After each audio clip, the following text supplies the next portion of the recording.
ሰላም ሰላም ወደ ዩቲዩብ ቻናል ተከታታዮች እንደምን አላችሁ? እኔ እግዚአብሔር ይመስገን ፍጹም ሰላም ነኝ። የእናንተም ሰላም በያላችሁበት ይበዛልኝ ዘንድ መልካም ምኞቴን እየገለጽኩኝ ዛሬ ደግሞ ከተለመደው ለየት ባለ መልኩ የነጭ ዱቄት እንጀራ እንዴት አብሽ ጨምረን ለስላሳና ፍፍት ያለ ልክ እንደ ኢትዮጵያ የጤፍ እንጀራ የሚመስል እንጀራ መጋገር እንደምንችል ነው። ያው እስከ ዛሬ እንጀራ ቪዲዮዎችን ሰርቻለሁ። የዛሬው ለየት የሚያደርገው ምንድነው? አብሽ ጨምሬበታለሁ። አብሹ ደግሞ እንጀራው ፍፍት ያለ እንዲሆን እንደገና ደግሞ በጣም ለስላሳ ቆንጆ ጣዕም ቆንጆ ሽታ እንዲኖረው አድርጎልኛልና ለእናንተም ላሳያችሁ ብዬ ነው የመጣሁት። አዲስ ከሆናችሁ ሰብስክራይብ በማድረግ የዩቲዩብ ቻናል የቤተሰቦች ብትሆኑ ብታበረታቱኝ በጣም ደስ ይለኛል። መልካምነት ለራስ ነውና ማለት ነው። እና ያው እንደምታዩት በመግቢያው ላይ በጣም የሚያምር እንጀራ ነው። የነጭ ዱቄት ነው። የተጠቀምኩትንም ዱቄት አሳያችኋለሁኝ። አሰራሩን እስከ መጨረሻው ተከታተሉኝ።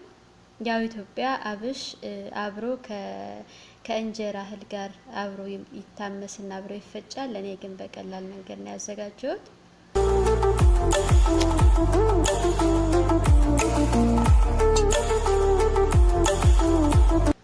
እሺ የመጀመሪያ ስራዬ ያው ከመጀመሪያው ጀምሬ ነው ይዤ የመጣሁት አሰራሩን። እዚህ ጋር ውሃ አለኝ፣ በርከት ያለ ውሃ ነው። ከዛ የዳቦ እርሾ ወይም ደግሞ ካሜራ አለኝ፣ ይስት ማለት ነው። እንደዚህ አንድ ማንኪያ ከግማሽ የሚሆን ውሃው ላይ ከላይ ንስንስ አደረኩበትኝ። ውሃው ቀዝቃዛ ውሃ ነው ማለት የሞቀ ውሃ አይደለም፣ ብርዱ የለቀቀው። አሁን ወቅቱ ሙቀት ስለሆነ ከቧንቧ የምንቀዳው ውሃ ራሱ ቀዝቃዛ የሚባል አይደለም እና ቀጥታ ከቧንቧ የቀዳሁት ውሃ ነው። ከዛ ካሜራዬን አማሰልኩኝ። ቀጥዬ ነጭ ዱቄት አለኝ፣ ያልታመሰ ነጭ ዱቄት ነው። ወስጄ ከላይ ውሃው ላይ ንስንስ አድርጌ ብጥብጥ አድርገዋለሁኝ። ማሸት ምናምን አይጠበቅብኝም። ለምን እንጀራው ቆንጆ ጣዕም እንዲኖረው። አሁን የመጀመሪያ ስራዬን እርሾ እያዘጋጀሁ ነው። እርሾ ነው የማዘጋጀው። እንደዚህ ቀጭን ነው። ይሄ አሁን ለሚጋገር እንኳን አይሆንም። ቅጥነቱ በጣም ቀጭን ነው። እርሾ ስለሆነ የሚበጠብጠው ማለት ነው።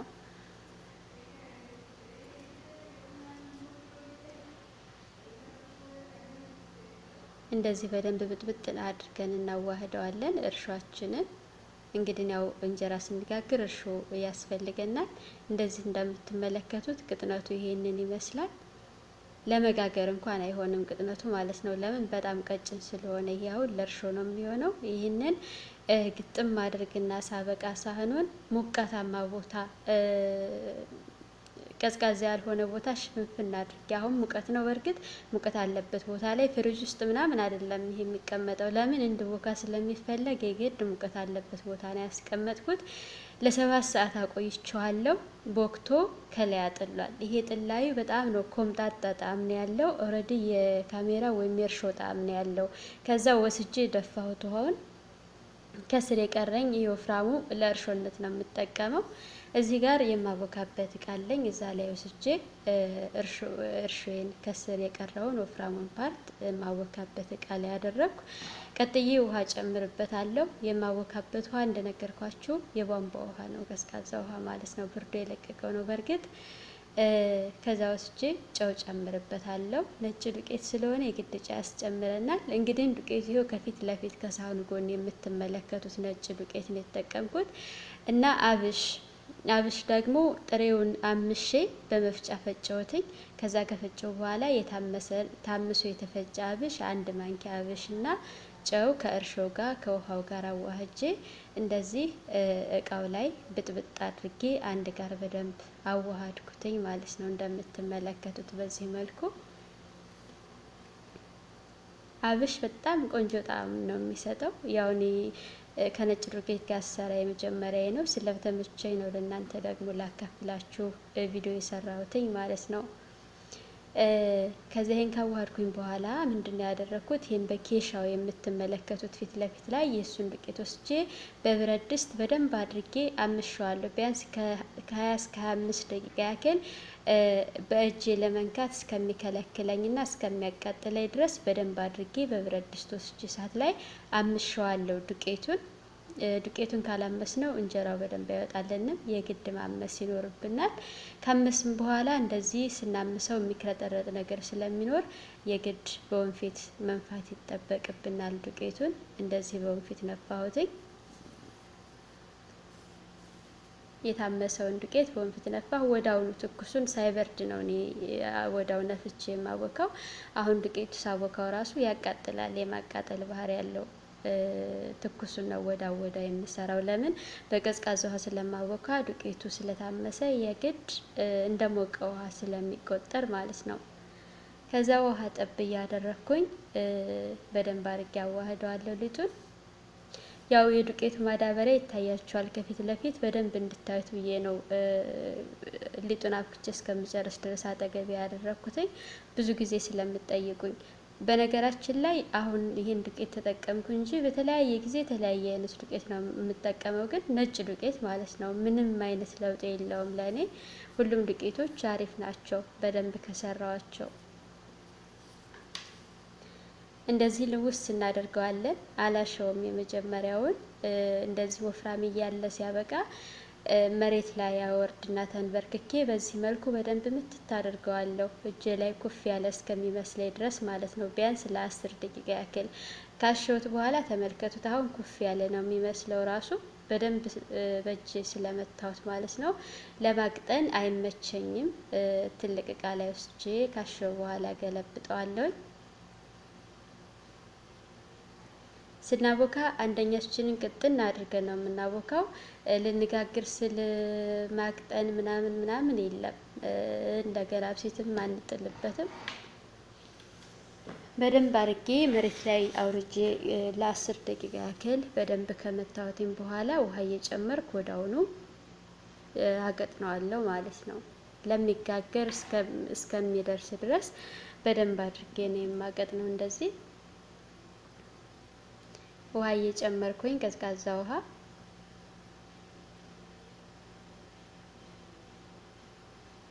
በብርድ ሰዓት ከሆነ የምንጋግረው ለሰስ ያለ ወይም ብርዱ የለቀቀው ውሃ ብንጠቀም አሪፍ ነው። ግን አሁን እንደሚታወቀው የበጋ ወራት ስለሆነ በውጭ ሀገራት ውሃው ራሱ ያቃጥላል እና ለዛ ነው የቧንቧ ውሃ እየተጠቀምኩ ያለሁት ማለት ነው። አሁን ሊጤ ቅጥና አድርጌዋለሁ። እንደምትመለከቱት ይሄ ሊጥ ለመጋገር የሚሆን ሊጥ ነው ቅጥነቱ። በዚህ መልኩ ካደረኩ በኋላ ክድና አድርጌ ከ7 እስከ 8 ሰዓት አቆየዋለሁ። ከዛም በላይ ሊወስድ ይችላል። በዚህ አትገድቡት። የኔ አሁን ይሄ ወደ 10 ሰዓት ተቆይቷል። አጋጣሚ ስላልተመቸኝ ለመጋገር ከ10 ሰዓት አካባቢ ቆይቷል። ሲቦካ እንደዚህ ነው የሚመስለው። ከላይ ኩፊልና ጥቁር ይላል። ከላይ እንደዚህ እንዳረፋ ይሆናል። ከላይ ያለው በቃ ይሄ ምልክቱ ነው። በእኔ አሰራር ሰርታችሁ እንጀራ ካላማረላችሁ ሊጡ ሳይቦካ ቀርቶ ነው የሚሆነው በእርግጠኝነት ማለት ነው። ከ7-8 ሰዓት ራሱ ቆይቶ እንደዚህ ካልሆነ እስከሚሆን ድረስ ጠብቁት በደንብ እስከሚቦካ እና እንደዚህ አድርጋችሁ ከሰራችሁት የሚያምርበት ምንም አይነት ምክንያት አይኖረው። እኔ በጣም ነው ያማረልኝ፣ በጣም ነው የሚመቸኝ። ጣዕሙ ራሱ ምንም ከጤፍ እንጀራ አይተናነስም እውነት ለመናገር ማለት ነው። በዚህ መንገድ ከሰራችሁት አብሽ ደግሞ በሁሉም ቦታ አለ። እኔ ባለሁበት አረብ ሀገር ቅመማ ቅመም የሚሸጥበት ቦታ አለ። ስለዚህ ያው ገዝተን መጠቀም እንችላለን ማለት ነው። አሁን ያው ሊጤ በፊት ሳቦካ በቀጭኑ ስለሆነ ያቦካሁት ውሃም አላስጨመረኝም፣ ምንም አላለኝም። የተስተካከለ ኖርማል የሆነ ሊጥ ነው። ጥላይ ምናምን የሚደፋ ነገር የለውም። እሽት አደረኩ በእጄ። ከዛ አሁን እንጋግራለን ቀጥታ ወዳውኑ ማለት ነው። እዚህ ጋር ትልቁን ጋዝ ነው የተጠቀምኩት። ጋዝ በጣም ይፈልጋል። እሳት ቶሎ እንድነድበት ስለሚፈልግ እዚህ ትልቁ ላይ እሳቱን እስከ መጨረሻው ድረስ ለቅቄ ነው የምጋግረው። ግዴታ ቶሎ እሳት ስለሚያስፈልገው ትንሽ የወይራ ዘይት ጠብ አድርጌ ነው የማስሰው በሶፍት የመጀመሪያውን። ለዛም ደግሞ የመጀመሪያው እንጀራ በዘይት ስለታሰሰ ሊደለምብን ይችላል። ሁለተኛው ሶስተኛው እያለ ግን በጣም አሪፍ እንጀራ ነው የሚሆነው። አሁን ይሄ ዘይት ስለነካው ብዙ አይን ላያወጣ ይችላል።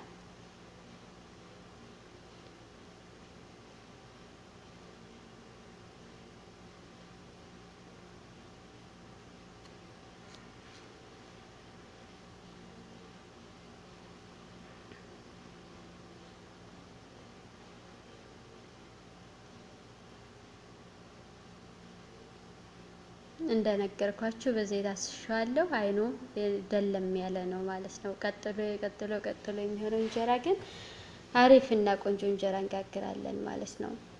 የመጀመሪያ እንጀራ ልክ ኢትዮጵያ ማሟሻ እንደሚባለው አይነት ነገር ነው የሚሆነው። ቶሎ ነው የሚለቀው ራሱ የአብሽ እንጀራ ደስ የሚለው ነገር።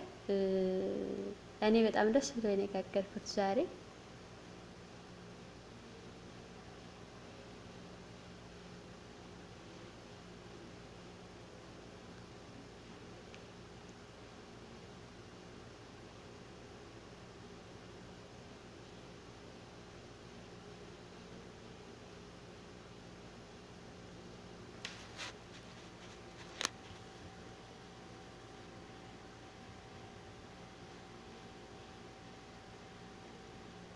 አሁን በቃ የሚያምር እንጀራ እየጋገርኩ ነው ማለት ነው።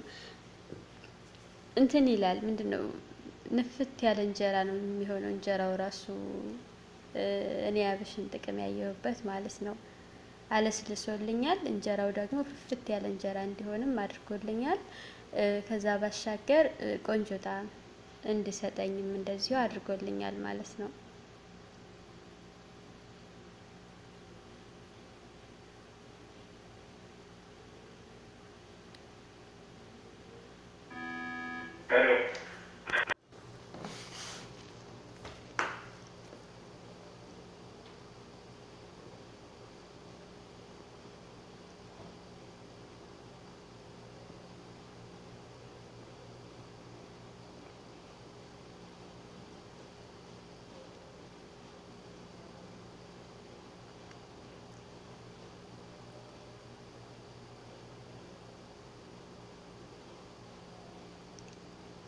እንደዚህ እያደረግን እንግዲህ ቶሎ መጋገር ነው። በጣም ቀላል አሰራር ነው። ምን ጊዜም ቢሆን አይኑ ተበላሸብን የምንለው እኔ እንዳልኳችሁ ሰርታችሁ አይኑ ካላመራላችሁ ሊጡ አልቦካም ማለት ነው። ከዛ የተለየ ምንም አይነት ምክንያት አይኖረውም በእርግጠኝነት። ለምን በሰዓት ስለምንገድበው ማለት ነው። ግዴታ በ7 ሰዓት ውስጥ እንጋገር ብለን ካልን ያው ይበላሻል። ለምን እንደ አየር ጸባዩ በጣም ሙቀት ከሆነ በ6 ሰዓት ራሱ ሊቦካ ይችላል። ግን እናንተ እስከ 7 ሰዓት ድረስ ጠብቃችሁ ከላይ ጥቁር ካላለ ግዴታ ተጨማሪ ሰዓት መስጠት ይኖርብናል ማለት ነው።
ለዛሬ ይሄንን ይመስል ነበር። እንግዲህ እንደምትመለከቱት ቆንጆ ለስላሳ ደስ የሚል እንደገና ደግሞ በጣም የሚጣፍጥ እንጀራ ነው የሰራሁት። እንደምትወዱት ተስፋ አድርጋለሁ። እናንተም እኔ በሰራሁት መንገድ ሞክራችሁ ተጠቀሙበት። ድጋሚ በሌላ ስራ እስከምንገናኝ ድረስ ቸርን ሰንብት። ስለምትሰጡኝ አስተያየት በሙሉ እግዚአብሔር ያክብርልኝ። ከልብ ከልብ ነው የማመሰግነው። የሚሰራን ሰው እንደማበረታታት ምንም ደስ የሚል ነገር ስለሌለ ማለት ነው። መልካም ጊዜ